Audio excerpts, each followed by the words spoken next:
things first, I am Jenna Wolf alongside the guys. I barely Nick made Wright, it this Brandon morning. Marshall, Kevin Wild. Guys, we got a lot going on today. We got a very busy morning, and even though we are knee-deep in the NFL season, we got to start with a big report from the NBA. A lot of rumors swirling around, a couple of bombshell reports dropping yesterday. I'm going to say it. You probably never heard it. Good. Houston, we have a problem. That is where we start today. Possible big names making big moves. Didn't have a problem. You've heard it. One's got Russell Westbrook wanting out of Houston after just one season as James Harden's running mate. We're also hearing reports that James Harden remains locked in for the Rockets season. One wants out, one wants in. You know who they are. You're even Steven. Nick, let me start with you. What do you make of what's going on in Houston right now? Yeah, it ain't great. And I think we now have a large enough sample size to say James Harden, as great as he is, one of the 3 greatest players in NBA history without a ring, one of the 4 most gifted natural scorers in the history of the NBA, does not play well with others, especially if the others are other guys that are eventually going to be in the Hall of Fame. Dwight Howard played with him for 3 years and grew to hate it. Now, some of that was on Dwight. Chris Paul played with him for 2 years and didn't seem to enjoy it all that much. And now Russell Westbrook, who's one of his closest friends in the world, has played with him for 1 year and is like, yeah, love you, James, but this might not be what's for me. And so I don't think James Harden is going to change. I think he's had too much individual success to think he needs to change. He's had back-to-back seasons that are 2 of the highest scoring seasons, 2 of the 10 highest scoring seasons of the last 50 years of the NBA. So I think he believes what I do works. I'm the best player on every team I'm on. In fact, I think he believes I'm the best player in the entire NBA. Why would I change? And so, yeah, I don't blame Russ for saying this isn't that much fun to be, the Diana Ross and the Supremes, to be one of the Supremes. It's like, hey, I could be Diana Ross too. I was, in fact, once upon a time. I'm really hoping right now Diana Ross actually was with the Supremes. My musical knowledge is not that great, but I think that's right. So, Brandon, I think that's right. So, Brandon, I think that Russell Westbrook is having the same realization that maybe any particularly perimeter-based superstar would have, which is this ain't that much fun. Yeah, so Nick, it sounds like it's time for Houston to move on. Let's look at James Harden, and that's on both of them.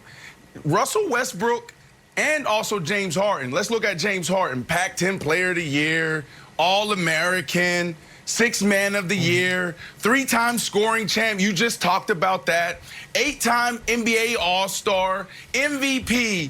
What more can he do as an individual? So if I'm Houston and if Russell's out and I just got Harden, I don't think you have a chance to win a championship. So for me, it's time for them to move on. Russell, I mean, there's not much more he can do. He cannot stay in Houston and be the only superstar and get the job done. I love Philly. There's other teams out there that could use his services. So while I don't think Russell Westbrook or James Harden will be there at the start of the season. Ooh. Oh, both of them. Wow. I love it, Brandon.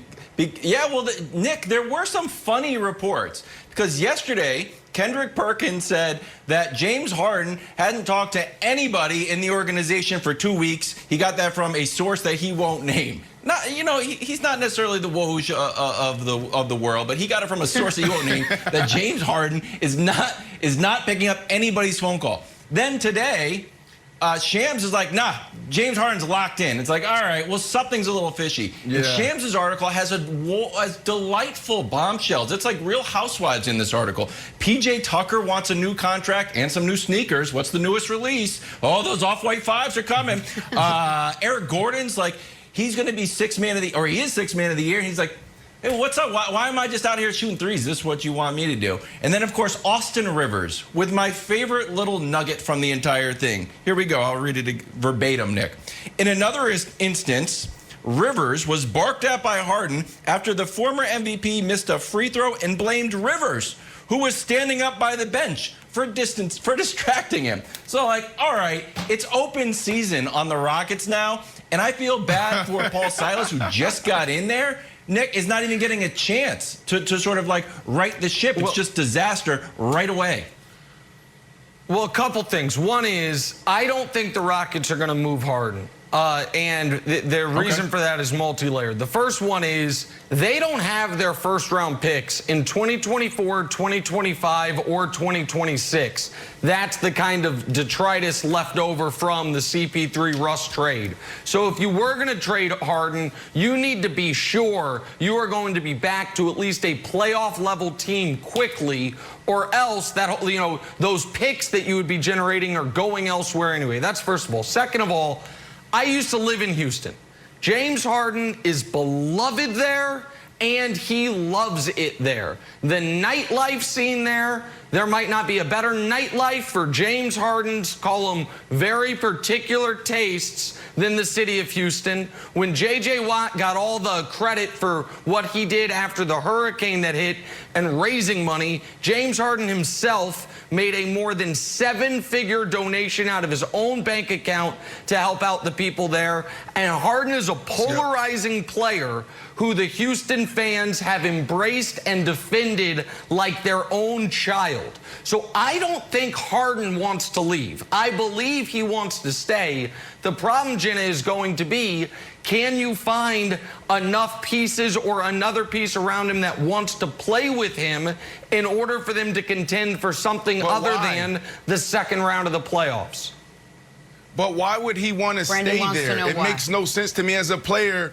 It comes a point where it's about winning championships. And you can see it in his play last year. He actually tried to do the things that we all was talking about as far as playing better defense. Don't dominate the basketball. Yep. He did the opposite. He was trying to be a team player so he could win a championship. So if Russell Westbrook is out, Russell didn't play great last in the bubble. I don't know if it's because of COVID-19, and we don't know how that hits players and their cardiovascular system and how they respond to it, but he didn't play well. But he has the opportunity to still contribute at a high level. If he's gone, then who do you have? So if I'm James Harden, I'm looking around in Houston, and I'm saying, I love this city, but I don't have the help I need. So where can I go win a championship? And for that reason, if I'm James Harden, I'm asking to be moved respectfully.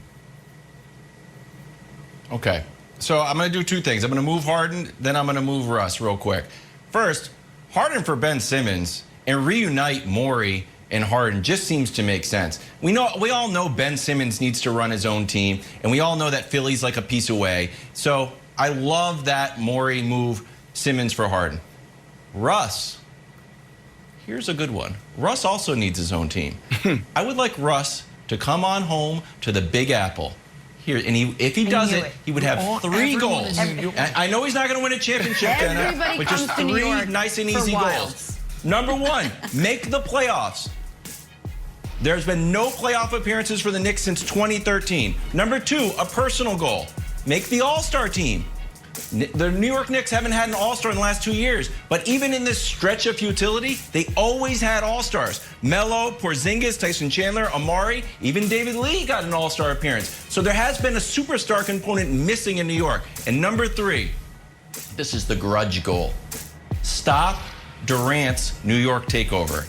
This is the first time that the Nets could really grab mind share of New York. And I know it's like, Wild, you're full of it. I'm not. This is the New York Knicks have played 53 games on Christmas. Last 2 years, boom, you're out of there. We're taking you out because they just don't have anybody you want to watch. That hurts the organization. That hurts the league. The idea that the Knicks are falling, not just in the standings, no, not just in the standings, but in the minds of basketball, it's bad for the league if New York is bad. Russ could go there, not win a ring, but just get us up to contention and be relevant is a worthwhile goal, Nick. For loyal First Things First viewers, that is the 7th consecutive player involved in trade rumors that Wildes has assigned to the New York Knicks. Do take that for what you will. We don't have time to go through them all right now, but here is a later in the show tease. Trust us. There are 4 teams that can make the money work and that can give, to Brandon's point, can give the Rockets a return that would keep them in contention, and I think might be interested in Russell Westbrook. I spent all morning on the fake trade machine. I've got those ready. Jenna Wolf, later in the show, we will debut those 4 teams. One spoiler alert, the New York Knicks ain't one of them. But there's 4 teams, we'll get to them. He's got an NFL committee. He's got an NBA committee. Our guy Nick's hard at work. We got to get back to the NFL now. This one's by myself. Seahawks.